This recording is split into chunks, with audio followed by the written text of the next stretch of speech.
Barrister Ali Zafar साहब ने हमें ज्वाइन किया है। सर, ये इलेक्शन आपको अब दिखाई दे रहे हैं कुछ 6-7 महीने डिले होते हुए?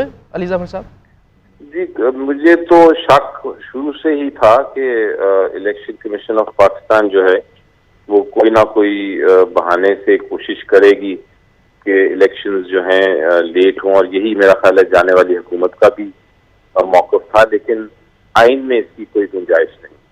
आइन में बड़ा वाज़ेह तौर पे ये लिखा है कि केयर टेकर सेटअप एक आता है, वो केयर टेकर सेटअप सिर्फ 90 दिन के लिए है। 90 दिन के बाद इलेक्शन या 90 दिन के अंदर अंदर इलेक्शन कराने ही कराने हैं। आपको याद है सुप्रीम कोर्ट ऑफ पाकिस्तान में एक केस आया था जब पंजाब असेंबली और केपी की असेंबली डिसॉल्व हुई थी, और इलेक्शन कमीशन ने यही मौक़िफ़ इख्तियार किया था, और उस वक्त की हुकूमत ने भी यही मौक़िफ़ इख्तियार किया था कि हमें वक्त चाहिए, क्योंकि एक तो हमारे पास पैसे नहीं, दूसरा हमारे पास पर्सनल नहीं, और तीसरा ये सेंसस का इशू भी है। और कहा था कि हमें 90 दिन से आगे जाने की इजाज़त होनी चाहिए, हम डेट देंगे लेकिन 90 दिन के आगे। लेकिन सुप्रीम कोर्ट ऑफ पाकिस्तान ने कहा था कि नहीं, ये नहीं हो सकता। जब आपका आइन बड़ा वाज़ेह तौर पे क्लियरली कहता है कि 90 दिन में इलेक्शन होना है, तो ना सुप्रीम कोर्ट, ना इलेक्शन कमीशन ऑफ पाकिस्तान, ना कोई और पोलिटिकल पार्टी, ना हुकूमत 90 दिन से आगे इलेक्शन जा सकती है। इलेक्शन होना ही होना है। ठीक है। अली जफर साहब, आपसे मजीद कानूनी मामलात पर भी बात करते हैं। अभी सईद काजी साहब ने हमें, काजी साहब कहेगा, आज निगरान काबीना ने भी हलफ उठाया और उसके बाद अब इलेक्शन कमीशन का ये फैसला आ गया है। क्या समझते हैं आप, केयर टेकर गवर्नमेंट कितनी देर टेक केयर करने वाली है अब दोबारा? काजी साहब से गालिबन हमारा राब्ता मुनक़ता है। अली जफर साहब आप कहिएगा कि इलेक्शन कमीशन ऑफ पाकिस्तान मुतलिकुल अनान है अपने तमाम इख्तियारात में। क्या सुप्रीम कोर्ट ऑफ पाकिस्तान ये हुक्म दे सकती है कि 90 दिन के अंदर ही इंतखाबात कराए जाएं, क्योंकि एक दरख्वास्त भी की गई है सुप्रीम कोर्ट ऑफ पाकिस्तान में? ये देखें, कोई भी अदारा पाकिस्तान का आइन से बढ़ के नहीं है। ये कहना कि इलेक्शन कमीशन अपने इख्तियारात इस्तेमाल कर सकती है, जो मर्जी करे, या सुप्रीम कोर्ट कर सकती है, या कोई और अदारा कर सकता है, ऐसी बात नहीं। आइन में बड़ा वाज़ेह तौर पे लिखा है, और आइन ही सबसे सुप्रीम है। सारे जो इंस्टीट्यूशन है वो आइन के तहत ही बने हैं, और इलेक्शन कमीशन ऑफ पाकिस्तान भी आइन का तहत अदारा है, जिसमें ये जो पाबंद है आइन का, और आइन ये कहता है कि इलेक्शन कमीशन ऑफ पाकिस्तान ने 90 दिन के अंदर अंदर इलेक्शन कराने हैं। अब अगर वो इलेक्शन नहीं कराते 90 दिन के अंदर अंदर, तो सुप्रीम कोर्ट एक अदारा है, और आइन सुप्रीम कोर्ट को इख्तियार देता है कि अगर कोई भी अदारा आइन की खिलाफ वर्जी करे तो फिर उसको वो डायरेक्शन पास कर सकता है कि आप 90 दिन के अंदर इलेक्शन कराएं। इसलिए ये हमारा, अगर हम आइन को फॉलो करना चाहते हैं, उसके पाबंद हैं, उसके ताबे हैं, तो फिर इसमें कोई डिबेट ही नहीं है। फिर हर कोई यही कहेगा कि हाँ 90 दिन के अंदर इलेक्शन होना जरूरी है। आइन जब तक तब्दील नहीं होता यही पोजीशन रहेगी। वो अलग बात है कि 14 मई को अदालत ने फैसला किया था कि 14 मई को इलेक्शन होने हैं, और आइन ये कहता है, लेकिन उसकी खिलाफ वर्जी हुई, और हमने देखा कि पंजाब और KPK में एक तरह से गैर कानूनी हुकूमतें चलती रही, और आइन की खिलाफ वर्जी हर रोज होती रही और होती जा रही है। तो वो एक अलग डिबेट है कि क्या आइन इम्प्लीमेंट हो रहा है इस मुल्क में कि नहीं।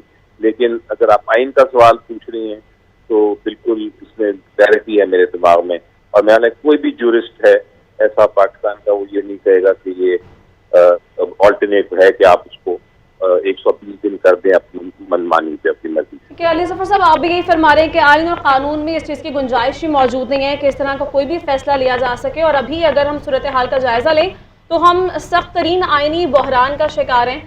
तो आप क्या समझते हैं कि अदालत सिर्फ डायरेक्शन दे सकती है या कोई कार्रवाई भी की जा सकती है इलेक्शन कमीशन के खिलाफ इस सारी सिचुएशन में? बिल्कुल कार्रवाई की जा सकती है, और हर अदारा, जो सुप्रीम कोर्ट का एक बार ऑर्डर आ जाए तो हर अदारा उसका पाबंद है सुप्रीम कोर्ट के ऑर्डर का, तो वो तो आइन में लिखा है। लेकिन आपको मैं एग्जांपल हमेशा देता हूं कि आप जो इम्प्लीमेंटेशन होती है, जब सुप्रीम कोर्ट का फैसले की बात आती है, तो एक तो होती है सजा, दूसरी होती है पब्लिक प्रेशर। पब्लिक क्या सोचती है, क्या पब्लिक अपने आइन की इम्प्लीमेंटेशन के लिए बाहर निकलती है, पब्लिक जो है सपोर्ट करती है, उस पर भी बड़ा डिपेंड करता है। अगर आप तारीख बाकी मुल्कों की देखें तो जब ऐसे इश्यूज आए हैं जहां आइन चैलेंज हुआ है तो फिर पब्लिक ने भी सपोर्ट किया है। तो ये मीडिया, हमारा तो मीडिया बड़ा स्ट्रांग है, वो हर वक्त हमें पार्लियामेंटेरियन को जगाई रखता है। आप जैसे लोग हैं जो हर वक्त ये बात करते हैं तो कानून की और प्रिंसिपल की बात करते हैं। तो मेरा ख्याल है इस केस में तो बड़ा क्लियर प्रिंसिपल है, बड़ा क्लियर आइन है कि 90 दिन में इलेक्शन होना है। ये भी बड़ा क्लियर है कि अगर सुप्रीम कोर्ट की जजमेंट ना मानी जाए तो वो कंटेम्प्ट भी हो सकती है। ये भी बड़ा क्लियर है कि सुप्रीम कोर्ट की जजमेंट के पाबंद हैं सारे। ये भी बड़ा क्लियर है कि सुप्रीम कोर्ट की जजमेंट इम्प्लीमेंट कराना फर्ज हाईकोर्ट का है। तो ये सारे मामला बड़े वाजे हैं, आइन में लिखे हुए हैं, कानून में हैं, रूल ऑफ लॉ में हैं। तो ये डिबेट जब होती है तो मैं बड़ा परेशान हो जाता हूँ, ये डिबेट क्यों हो रही है हमारे मुल्क में, जबकि ये तो ब्लैक एंड वाइट है, ये तो लिखा हुआ है सारा आइन में, इसमें तो कोई भाम नहीं या कंफ्यूजन नहीं। बैरिस्टर साहब, सुप्रीम कोर्ट बार एसोसिएशन ने इसको चैलेंज किया है सुप्रीम कोर्ट ऑफ पाकिस्तान में बतौर तहरीक इंसाफ के रहनुमा और उनके वकील रहनुमा। आपका क्या स्टैंस है, आप भी इसको चैलेंज करेंगे?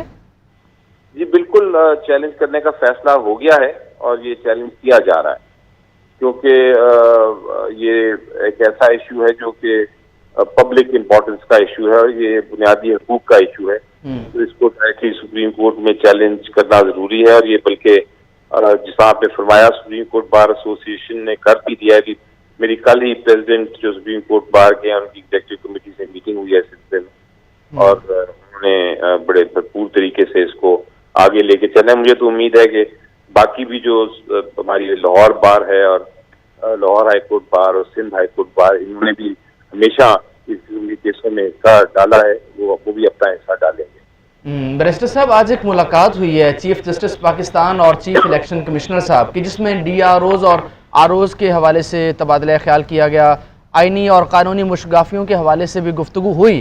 तो क्या आपको लगता है कि इस मुलाकात में भी ये गालिबन फैसला किया गया होगा या ये डिस्कशन आई होगी ज़ेरे गौर? देखिए, दो अदारों के जो हेड हैं, स्पेशली जो इलेक्शन का मामला है, एक अदारा है जिसने इलेक्शन कराना है, एक अदारा है जिसने मॉनिटर करना है कि कानून के मुताबिक इलेक्शन हो। अगर उनमें मुलाकात हुई अच्छी बात है और उम्मीद ये है कि इस पे जरूर बातचीत हुई होगी। लेकिन क्योंकि अदालत का एक रोल एज अ कोर्ट होता है तो इस पे कोई हतमी फैसला नहीं किया जाता या कोई डिसीजन नहीं की जाती, वो तो अदालत में हो सकती है, तो शावरत भी नहीं हो सकती, वो भी नहीं आप कह सकते कि वो भी इंफ्लुएंस समझा जाता है। लेकिन बातचीत जरूर हुई होगी, टेक्निकलिटीज पे हुई होगी, प्रोसीजर्स पे हुई होगी और हो सकता है कि इलेक्शन कमीशन ने ये दरखास्त की हो कि हमें रिटर्निंग अफसर्स के लिए सिविल जजेस और डिस्ट्रिक्ट जजेस चाहिए, तो हाई कोर्ट्स से मदद चाहिए इस सिलसिले में। तो हो सकता है इस तरह के टेक्निकल और प्रोसीजरल मामला पे भी, एडमिनिस्ट्रेटिव मामला पे भी बातचीत हुई हो, इसमें कोई हर्ज नहीं। बहुत शुक्रिया अली जफर साहब, हमें अपना वक्त दे रहे थे।